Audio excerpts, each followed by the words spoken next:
Nós vamos começar a nossa reunião do Departamento de Pediatria.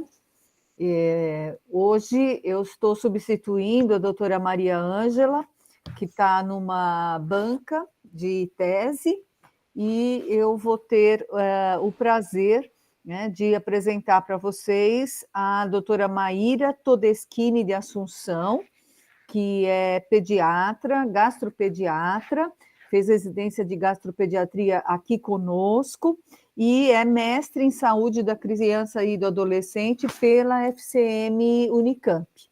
A doutora Maíra hoje trabalha em serviços de ensino e também na iniciativa privada, e ela vai falar para nós sobre fórmula infantil, pontos importantes para uma prescrição assertiva, né? Um tema da mais suma importância para o pediatra, que embora deva prescrever o aleitamento materno ou estimular o aleitamento materno, em algumas situações é impossível continuar com o aleitamento materno exclusivo, então, por isso, nós temos que saber a melhor fórmula do ponto de vista nutricional, custo e palatabilidade para o nosso paciente. Então, agradeço, doutora Maíra, a sua presença e o palco é seu. Muito obrigada. Bom, primeiro quero dizer que é um enorme prazer voltar aqui na FCM Unicamp, é sempre um enorme prazer falar com todo mundo aí, com meus chefes queridos. Então, muito obrigada pelo convite e vamos lá. Bom, eu pensei bastante em o que eu devia falar de fórmula infantil para internos e residentes, né? E eu acabei decidindo que eu ia falar sobre diferenças entre as duas marcas principais que a gente tem no mercado. Porque eu acredito que a gente receba, na enorme maioria das vezes, né, o que tem dentro da lata, a informação que a gente recebe acaba sendo do representante, né, que claro que fala que o produto dele é sempre melhor do que o produto do outro. Mas muitas vezes, quando a gente escolhe um segmento, a gente tem que escolher quem a gente vai prescrever. Então, eu vou falar um pouco sobre os segmentos diferenciados, mas eu vou falar sobre marca hoje, tá bom? Sem nenhum conflito de interesse. A aula é completamente a minha opinião pessoal, junto com os meus estudos e o que a gente tem aí de informação no site das próprias indústrias. Bom, a primeira coisa é que a doutora Elisete já começou falando aí, né? Sem dúvidas, né, para começar, que a melhor opção para o bebê é sempre o aleitamento materno, exclusivo quando possível, né? E a gente espera que ele seja possível cada vez mais. Mas hoje nós vamos falar quando o aleitamento materno não é possível, né? E que não há nenhuma discussão, né, em nível nenhum, de que o aleitamento materno seja em algum nível pior do que a fórmula infantil, né? Então, na verdade, é uma comparação que ela não é nem justa, né? O aleitamento materno está num patamar das fórmulas infantis, e nós vamos comparar as fórmulas infantis entre elas mesmas e nunca comparar em relação ao aleitamento materno, que é claramente sempre superior. Então, vamos lá. Quando a gente vai pensar em aleitamento materno e fórmula infantil, só para fazer aí um adendo, a gente vê que a fórmula infantil, basicamente, ela vai ser composta de água, carboidrato, proteínas, gorduras, minerais, vitaminas, e é claro que a indústria vai colocar aí os nutrientes que eles colocam como especiais, né? Então, podem colocar oligosacarídeos leite materno, LC-pulfas, tudo isso pode ser acrescentado. Mas há fatores, né, que não podem ser acrescentados na fórmula infantil, né? Então, os hormônios, as proteases, os fatores antimicrobianos, os fatores de crescimento, algumas questões de... Apesar da gente muitas vezes ter o mesmo micronutriente, né? Há questões de absorção que não conseguem ser rompidas pela indústria, né? Então, a gente está fazendo uma comparação aí só entre fórmulas infantis, tá? Então, para deixar claro, né? Fórmula infantil, então, de acordo com a recomendação da Anvisa, né? Com a determinação da Anvisa, é um produto em forma líquida ou em pó. A gente não tem líquida no Brasil, né? Mas temos em outros lugares do mundo. Destinado à alimentação de lactente, sob prescrição, em substituição total ou parcial do leite materno, para satisfação das necessidades nutricionais. E o Ministério da Saúde adverte que fórmula infantil deve ser usada só com prescrição do médico ou do nutricionista, e relembra que o aleitamento materno evita infecções e alergias e fortalece o vínculo da mãe e do filho. Então, do mesmo jeito que a gente, quando vai prescrever um remédio, né? Então, eu posso lá ter 3 opções de antibióticos que funcionariam para aquele caso. Então, eu posso falar, você pode usar azitromicina, amoxicilina ou cefuroxima. Eu também eu não prescrevo desse jeito, né? Eu não coloco para a mãe escolher o que ela deve utilizar quando o filho dela tem uma infecção. Porque os pais podem não ter, né, nenhum conhecimento sobre o uso de antibióticos. Do mesmo jeito, os pais podem não ter nenhum conhecimento sobre o uso de fórmula infantil. Então, quando a gente não prescreve do jeito certo, né? Então, quando a gente não prescreve a fórmula que a gente acha que é melhor para aquele paciente, a gente está dando a prescrição ou para o pai ou para o farmacêutico, que vai chegar lá e vai dar o que ele acha, o que ele tem mais benefício para vender, ou que ele acha que é benéfico para aquele paciente, né? Então, a responsabilidade sobre a prescrição da fórmula infantil, ela é do prescritor, que deve ser um médico ou um nutricionista.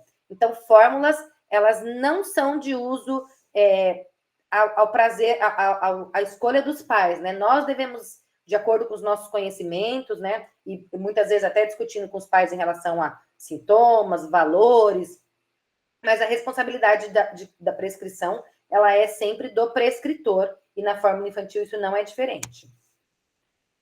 Então, se a gente for olhar a divisão da Anvisa para a fórmula infantil, eles vão dividir em fórmula infantil para lactente, que eles colocam até o 6º mês de vida, fórmula de segmento, que é de 6 meses até 1 ano de vida, depois fórmula de primeira infância, de 12 até 36 meses, e todas as outras fórmulas entram nessa categoria que seria de fórmula infantil para necessidades dieterápicas específicas. Então, as fórmulas que a gente vai dizer aí, antirregurgitação, as fórmulas para alergia à proteína do leite de vaca. Então, qualquer outra fórmula que não seja de segmento para lactentes saudáveis, de 0 a 36 meses, entra nessa 4ª categoria.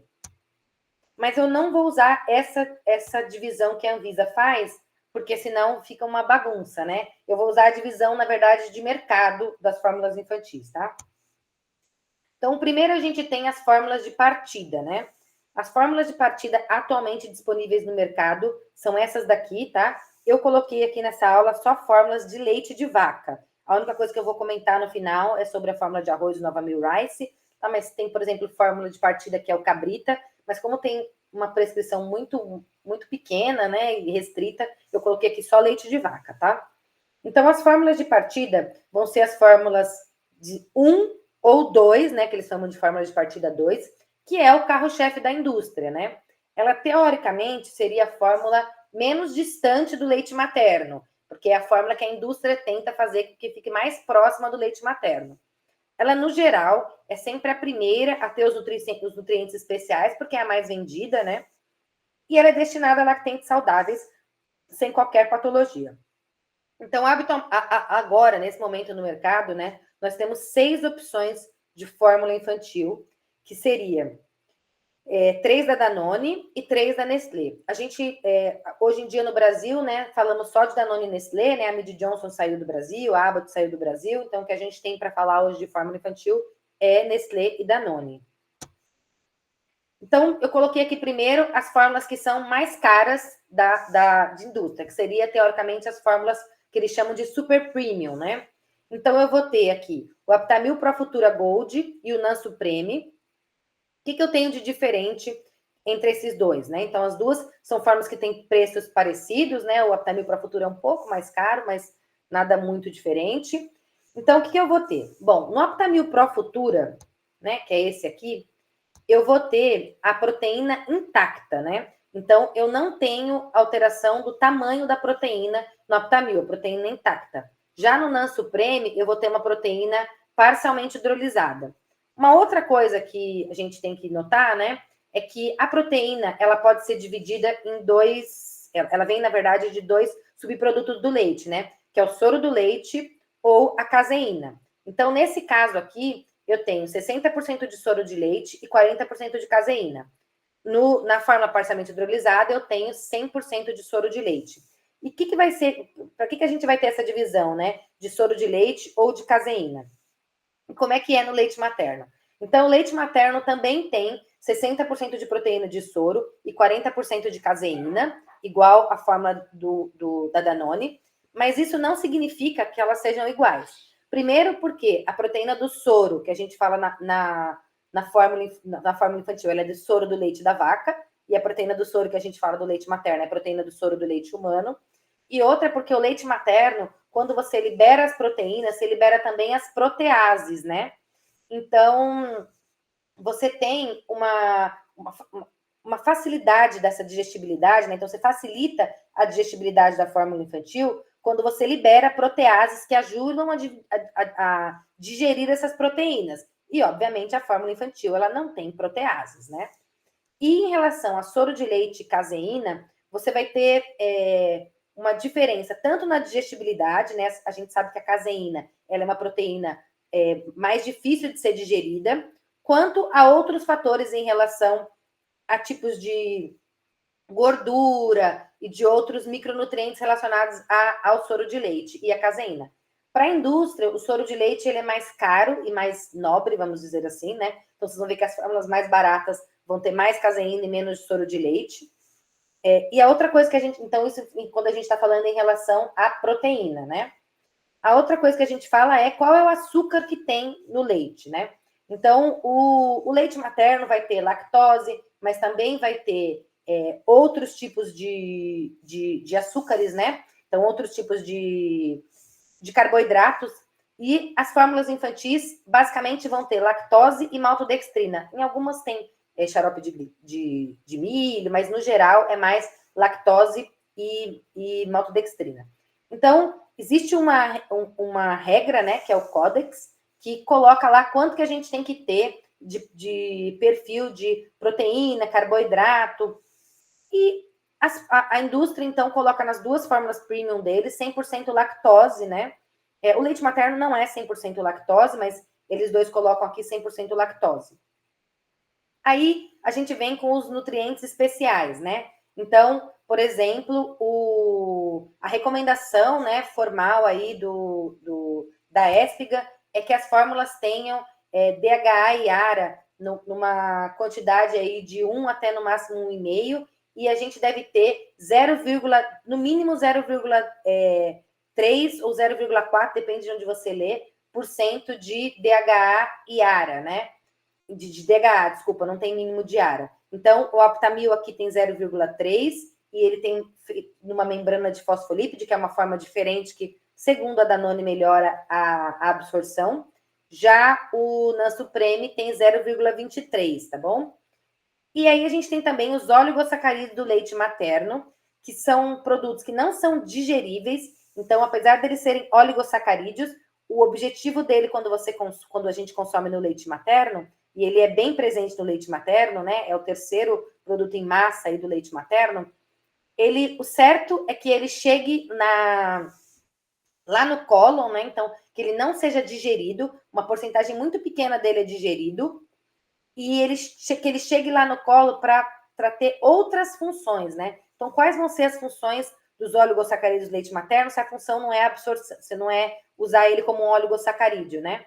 Então, a função vai ser diminuir a adesão de bactérias no cólon, servir como um subproduto para o crescimento de bactérias benéficas para a microbiota, então, por exemplo, bifidobactérias, né? Ou outros gêneros aí de bactérias e micro-organismos que são benéficos para o trato gastrointestinal. Ele tem um fator aí como ele diminui a adesão, ele diminui o número de infecções, ele diminui a permeabilidade do cólon também, diminuindo as chances de infecções, diminui as chances de diarreia, de pneumonias. Então, ele tem aí alguns fatores positivos para a imunidade. Então, ele tem um efeito imunológico, tanto no trato gastrointestinal quanto no corpo como um todo, tá? Aí, saindo dessas, a gente tem duas fórmulas da Danone, que eu quero comparar aqui, né? Porque a Danone tem duas fórmulas muito próximas, né? É o Aptamil Pro Futura, que tem esse Gold, e o Aptamil Pro Futura, que não tem nada, né? Qual vai ser a diferença entre esses dois? A diferença, basicamente, é uma só, tá? É que o Aptamil Pro Futura Gold, ele vai ter oligosacarídeos do leite materno e o Aptamil Pro Futura não. Então, quando a Danone lançou o oligosacarídeo do leite materno, ao invés de ela acrescentar no Pro Futura, ela lançou uma outra fórmula, que é o Pro Futura Gold. Agora, de resto, eles são praticamente idênticos. Acho que uma outra comparação importante é fazer a comparação das fórmulas que não são super premium, são premiums, né? Então, seria o Aptamil Premium e o Non-Comfort, tá? Aqui, de novo, tem uma diferença no padrão da proteína, né? Os dois têm proteína íntegra. O Aptamil tem 60% de soro e 40% de caseína. O Non-Comfort tem 70% de soro e 30% de caseína. Os dois têm 100% de lactose. Há uma mudança também no perfil de DHA, né? O Aptamil Premium não tem HMO e o Non-Comfort começa tendo um HMO recentemente, aí faz um mês que a Nestlé colocou essa mudança, né? Então, o que a gente vai ter de diferença desse para aqueles que são super premium, né? Então, a presença de oligosacarídeos quando a gente pensa no Aptamil e a mudança do tipo de proteína quando a gente pensa na Nestlé, né? Que lá é parcialmente hidrolisada e aqui é proteína íntegra. Aí vocês vão me perguntar, vão pensar assim, né? E existe alguma coisa me dizendo que é melhor usar proteína parcialmente hidrolisada do que usar proteína íntegra? E é uma resposta que eu não tenho para dar para vocês, porque eles não fizeram um estudo comparativo de proteína íntegra com proteína parcialmente hidrolisada para dizer que a proteína parcialmente hidrolisada tem algum benefício ou algum malefício. Quando a proteína parcialmente hidrolisada chegou no mercado, né, e ela veio como as HAs, ou hipoalergênicas, ela veio como uma forma de prevenir a alergia à proteína do leite de vaca, que foi uma coisa que não se concretizou, né? A gente hoje em dia sabe que não é verdade, ela não diminui. Ela tem aí alguns estudos que falam, pode ter uma melhora nos pacientes irmãos que têm dermatite atópica, ou nos pacientes que têm dermatite atópica, e o que a indústria vende é que ela tem também uma melhor digestibilidade em relação à proteína íntegra pelo tamanho dela mesma. Então, que ela seria capaz de dar menos cólica infantil e esse lado aí que eles vendem como positivo. Aqui, a Danone tinha o Milupa para concorrer com o Nestogeno, não tem mais, né? Só para vocês saberem, aqui em Campinas, a fórmula que tem nas creches, né, do governo do estado, é geralmente Nestogeno, né? Porque é mais barata, R$55. Tem 60% de soro e 40% de caseína, tá? Ela vai ter 74% de lactose e 26% de maltodextrina, não tem DHA e nem HMO, e tem ômega 3 e ômega 6. Se tem ômega 3 e o DHA é um subproduto do ômega 3, então tá tudo bem. Não é isso que diz também a Espiga, né? O que eles dizem é, se você puder, fora do Brasil a gente não tem mais fórmula sem DHA, apesar de não ser uma obrigatoriedade, né, nos países europeus. Nos países europeus é uma obrigatoriedade, mas não é obrigatório no mundo inteiro, porque no Códex não tem obrigatoriedade. Então, por quê? Porque, na verdade, quando você consome ômega 3, se você quer ter DHA, você precisa que esse ômega 3 passe por um processo metabólico até que ele chegue em DHA, né? Só que esse processo depende de uma enzima, né? E há uma competição nessas enzimas de DHA e ARA, e a gente não sabe se na verdade, a gente acredita, na verdade, que os lactentes não tenham capacidade de metabolizar todo esse ômega 3 e transformar ele em DHA. Então, pode ser que esse DHA não consiga ser metabolizado para que ele seja absorvido. Então, a recomendação atual é que, sempre que possível, e aqui a gente está falando que não é possível por uma questão financeira, porque é um leite mais barato, né? Então, sempre que possível, a gente utilize fórmulas que tenham DHA pronto e não que tenham ômega. Agora, eu queria falar um pouquinho com vocês sobre fórmula anti-regurgitação, né? Então, esse aqui é o guia de orientação da Sociedade Brasileira de Pediatria, recente aí, de 2022, que ele fala aqui, quando eu pensar numa criança que tem regurgitação, primeiro eu vou ver história exame físico, se tiver sinal de alerta eu vou encaminhar para outras avaliações, se não tiver eu vou manter leite materno, evitar o overfeed, né, que seria quando a mãe toda hora oferece para que a criança não fique com com muita estase, né? Então não fique muito leite e melhore aí essa questão da regurgitação. Mas se a criança tiver em uso de fórmula infantil, eles sugerem que a gente troque a fórmula normal por uma fórmula espessada. Aí, se melhorou, continua o manejo conservador. Se não melhorou, para as crianças em aleitamento materno, o teste terapêutico para alergia à proteína do leite de vaca, então a retirada da exclusão da proteína do leite de vaca para nutriz. E se tiver em uso de fórmula, eu vou trocar para fórmula extensamente hidrolisada ou de aminoácido por 2 a 4 semanas. Então, percebam que se está em uso de fórmula infantil de rotina, eu posso trocar. A primeira medida que eu devo fazer é trocar por uma fórmula espessada. E é por isso que nós vamos falar agora sobre fórmulas espessadas.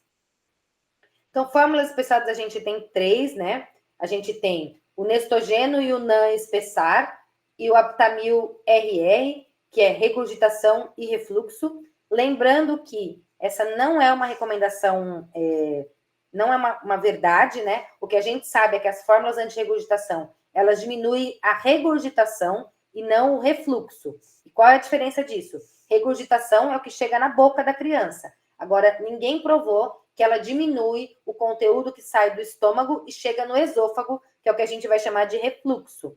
Então, esse termo aí é um termo bom para vender, mas não é verdade. A fórmula ela é anti-regurgitação. Elas vão ser utilizadas, então, como o nome já diz, para regurgitação e, teoricamente, para refluxo. Elas têm espessantes, e aí, quando eu coloco um espessante, eu tenho que pensar no tipo de carboidrato. Por quê? Porque, olha, se eu pego, por exemplo, um espessante que é absorvido, por exemplo, o NAN, que usa o amido de milho e batata, né? Então, é 75% lactose e 25% de milho e batata. Porque eu tenho um máximo de carboidrato que eu tenho que ter na fórmula infantil. Então, se eu coloquei amido, eu tenho que tirar um pouco de açúcar para poder manter a proporção lá de carboidrato, lipídio e proteína. Então, a Nestlé optou por colocar 25% de amido de milho e batata, sendo que 90% é batata. Ele é um amido pré-gelatinizado que só espessa no estômago, tá bom? Já o Aptamil AR, ele vai ter 100% de lactose, porque ele é espessado por goma de jataí, né, ou goma de alfarroba, que não tem absorção, por isso que ele não entra na conta dos carboidratos, né? E aí são diferentes. O que a Danone fala é que o Aptamil, ele tem essa goma de jataí, que também é um prebiótico, e que então ele é melhor para as crianças que têm constipação associada à regurgitação. E a Nestlé diz que também não dá regurgitação à fórmula dela. Quando é que você vai escolher, né? Como é que eu vou escolher aqui se eu vou dar NAN espessar ou se eu vou dar Aptamil RR, né? Percebam que, assim, basicamente a diferença principal é o tipo de espessante. Ou seja, se eu decidir, se a criança já estava usando, por exemplo, a fórmula da Nestlé, estava indo bem, e eu resolvi manter na mesma marca, e a criança continua tendo refluxo, regurgitação, eu posso trocar para outra marca, porque o espessante é diferente, as pessoas podem responder, os bebês podem responder diferentemente ao uso de espessantes diferentes. Então, vale a pena trocar de marca quando eu tenho constipação, por exemplo, vale a pena trocar quando eu acho que não tem melhora, porque o espessante é diferente, são duas fórmulas bem diferentes, e eu acho que a escolha vai ser mesmo... Eu acabo, quando as crianças tendem a constipação, eu uso mais o Aptamil RR, quando as crianças tendem a ter mais fezes mais amolecidas, eu uso mais o espessar. Tem também o Nestogeno espessar, né? Que ele também não tem DHA e ARA, tá? Então, ele é uma alternativa financeira também. Eu tenho 60% de soro e 40% de caseína. E aqui eu tenho 26% de amido. É o mesmo amido que tem lá no NAN espessar, tá bom? Ele tem GOS-FOS como prebiótico, né? Que são os galactóligosacarídeos e os fruto-oligosacarídeos, né? Lembrando que os galacto-oligosacarídeos, eles vêm do leite mesmo, os galacto, né? E os fruto-oligosacarídeos não vêm, né? Eles são fruto-óligo, eles vêm de frutas e verduras e foram colocadas para prebiótico, para melhorar a consistência das fezes, como primeira uso.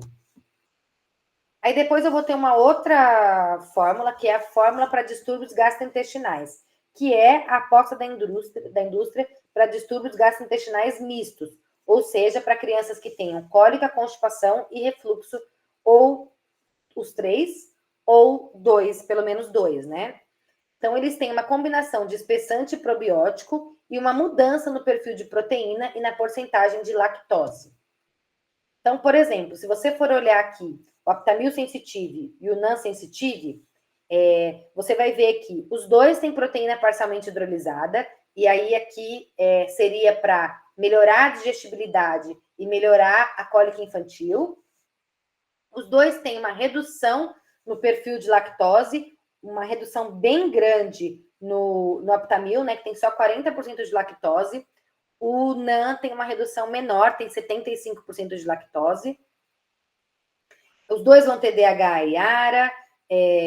Os dois podem ser usados, apesar de ter aqui 36 só no Aptamil Active como regulamentação e 12 no NAN Sensitive, não tem nenhum problema de usar mais do que isso. O único problema dessa fórmula é que ela é cara pra caramba, né? Pelo menos R$150. Fórmula sem lactose. Eu detesto fórmula sem lactose, assim, eu tenho raiva dela, porque o pessoal usa ela errado, né? Fórmula sem lactose, gente, para os internos aí, não servem para alergia à proteína do leite de vaca, né? E bebês, na sua enorme maioria, não têm intolerância à lactose. Então, para que existe a fórmula sem lactose? Para uma intolerância à lactose secundária a uma diarreia aguda. Então, eu tive uma diarreia aguda, essa criança mantém a diarreia por uma intolerância à lactose secundária, então eu quero tirar a lactose, eu vou usar uma fórmula sem lactose. Lembrando que o leite materno sempre vai ter lactose, independentemente da dieta que a mãe faça, porque a produção de lactose é na glândula mamária da mãe, né? Não interessa se ela é vegana e nunca consumiu leite, ainda assim o leite dela vai ter lactose.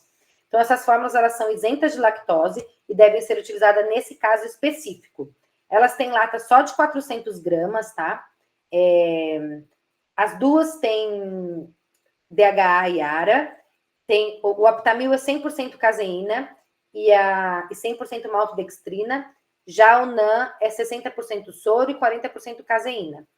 A Danone usa 100% de caseína para diminuir para aumentar, na verdade, né, o tempo que isso fica parado ali no estômago, né? Então, diminuir o esvaziamento gástrico, porque eles acham que melhora os quadros de diarreia por esse trânsito intestinal ficar mais lentificado, vamos dizer assim. As fórmulas de soja, então, a gente não deve utilizar em menores de 6 meses, salvo questões específicas, né? Então, às vezes a gente usa essa fórmula, porque quando a gente faz um diagnóstico de alergia à proteína do leite de vaca, as fórmulas que a gente usa para alergia, né, existencialmente hidrolisadas, ou as fórmulas de aminoácido, elas são muito caras, então às vezes a gente tem que usar por um período de tempo até o SUS fornecer. A gente também usa ela na galactosemia. Ela é uma opção familiar ao não consumo de leite, famílias veganas e que não querem consumir nada que tenha leite de vaca. E ela é essa opção mais barata na IgE mediada, com essas ressalvas que eu falei para vocês. Não é a primeira escolha. Então, eu vou ter duas, o Aptamil soja e o NAN soja. Os dois vão ser 100% de proteína de soja, óbvio, né? 100% maltodextrina, não vai ter lactose. E os dois são enriquecidos com outros aminoácidos obrigatórios aí que não estão presentes na soja, como a metionina, tá bom?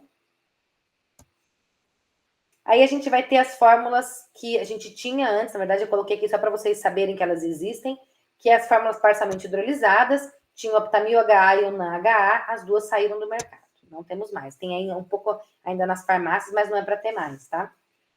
Vamos falar um pouquinho sobre a PLV, para quem quiser saber, aqui está o QR Code do último consenso ESPGA, né?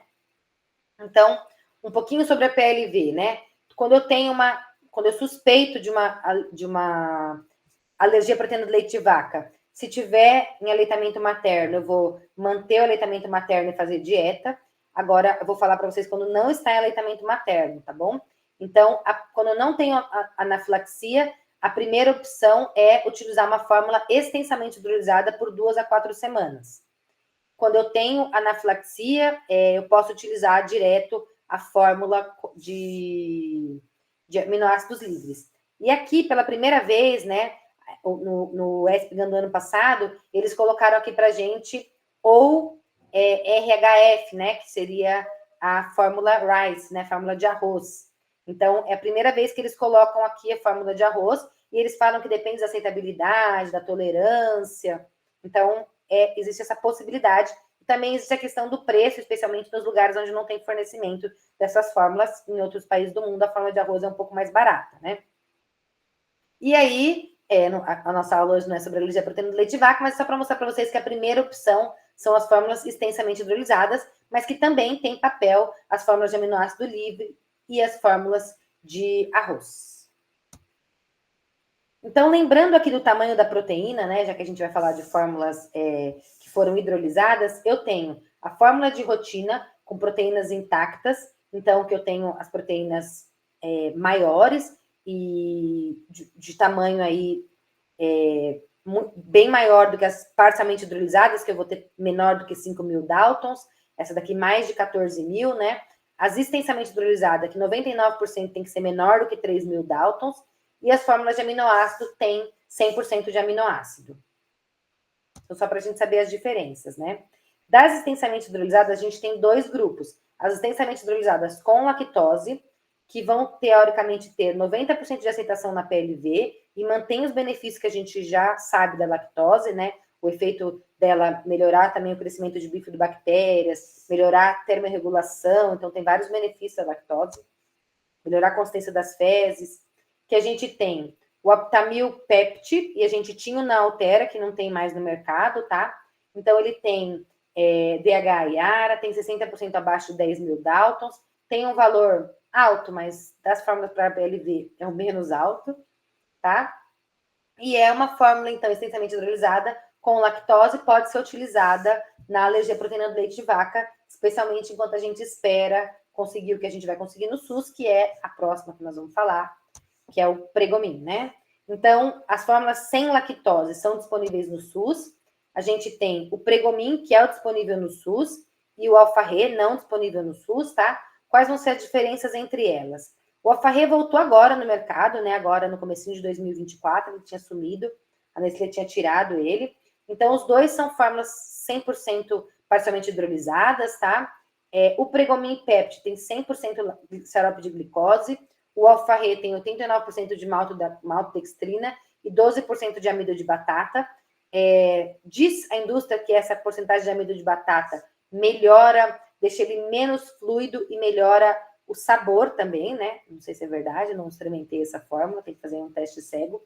Os dois têm uma porcentagem alta de TCM, que são os triglicerídeos de cadeia média, que independem das enzimas pancreáticas para absorção, né? Então, às vezes, a gente usa essas fórmulas para crianças que não estão ganhando peso, para crianças que têm hepatopatias, né? Que vão ter aí questões de absorção de gorduras. As duas têm 190 e 172 de osmolaridade. Eu coloquei aqui porque também, às vezes, se usa em alguns tipos de diarreia, né?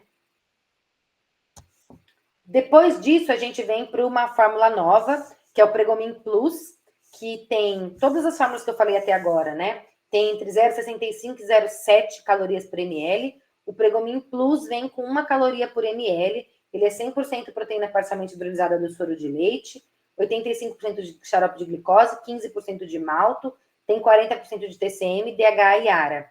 Então, ele seria para o desafio nutricional, né, para as crianças que não ganham peso e tenham alergia à proteína do leite de vaca, ou para crianças que tenham alergia à proteína do leite de vaca e tem uma outra comorbidade, como, por exemplo, cardiopatia, e aí tem restrição de volume. Depois disso, eu ainda tenho, para terminando, gente, as fórmulas de aminoácidos livres, estou aqui no meu tempo, que é o uso excepcional, teoricamente, na alergia à proteína do leite de vaca. Ela tem uma baixa palatabilidade, tem um valor caro também, né? Aqui é só na... Meu Deus, esqueci o nome da Mafra, que é esse valor, mas está 270, até mais aí no mercado. O alfamino também é bem caro, né? Os dois são 100% aminoácidos. O Neocate é 100% xarope de glicose e o alfamino mantém o amido de batata que a gente tem na outra fórmula da Nestlé. Os dois têm DHA e ARA e o alfamino veio com HMO. Esqueci de falar, o alfarrê também veio com HMO, tá bom? Então, os oligosacarídeos do leite materno nas fórmulas para alergia à proteína do leite de vaca da Nestlé. Mas são fórmulas que não estão disponíveis no SUS, pelo menos aqui em São Paulo, né? Quem ganhou as últimas licitações aí dos últimos muitos anos é a Danone. E por último, a fórmula de arroz, ela tem uma boa palatabilidade para crianças que não aceitam outra fórmula. A gente pode usar ela excepcionalmente na alergia à proteína do leite de vaca, como eu mostrei para vocês lá no consenso. O problema dela é que custa R$ 297 uma lata de 400 gramas, que vai durar 3 dias, né? Então, ela é bem cara. Então, as mensagens importantes que eu queria falar para vocês é que o aleitamento materno ele deve ser promovido por seus múltiplos benefícios e não tem efeito na prevenção da alergia à proteína do leite de vaca, mas mesmo assim a gente tem muitos benefícios, né? Outra coisa que eu queria lembrar para vocês aí, que são coisas novas da alergia à proteína do leite de vaca, por isso que eu coloquei. Suplementação de vitamina D não tem prevenção não tem papel na prevenção da PLV. Não existe evidência para recomendar LC-PUFAs na prevenção da EPLV. Não temos pró ou simbióticos para prevenção da PLV. As crianças que não podem ser amamentadas e têm irmãos com alergia à proteína do leite de vaca, não existe evidência para recomendar a fórmula de soja para prevenir a alergia. O uso de fórmula hidrolisada de arroz para prevenção de APLV não foi estudado. Então, não existe também evidência suficiente para recomendar o uso de rotineiro de fórmula parcialmente hidrolisada ou extensamente hidrolisada para prevenir a alergia à proteína do leite de vaca. E não existe também o uso de suplementação que possa prevenir a alergia à proteína do leite de vaca. Eu coloquei isso aqui porque, às vezes, vocês ouvem dos representantes, porque isso aqui vai ser bom, porque se o irmão tem a PLV, não temos evidências disso, tá? Eu ouvi isso de uma representante, por isso eu coloquei aqui para vocês essas mensagens importantes. Então, convido vocês aí para lembrar que esse ano, em agosto, teremos novamente a Semana Mundial do Aleitamento Materno, que o tema vai ser Reduzindo a Lacuna, Apoio à Amamentação para Todos.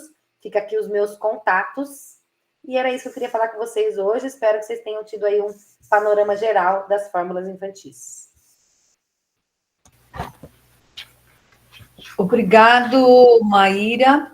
Excelente a sua exposição, rápida e objetiva, né?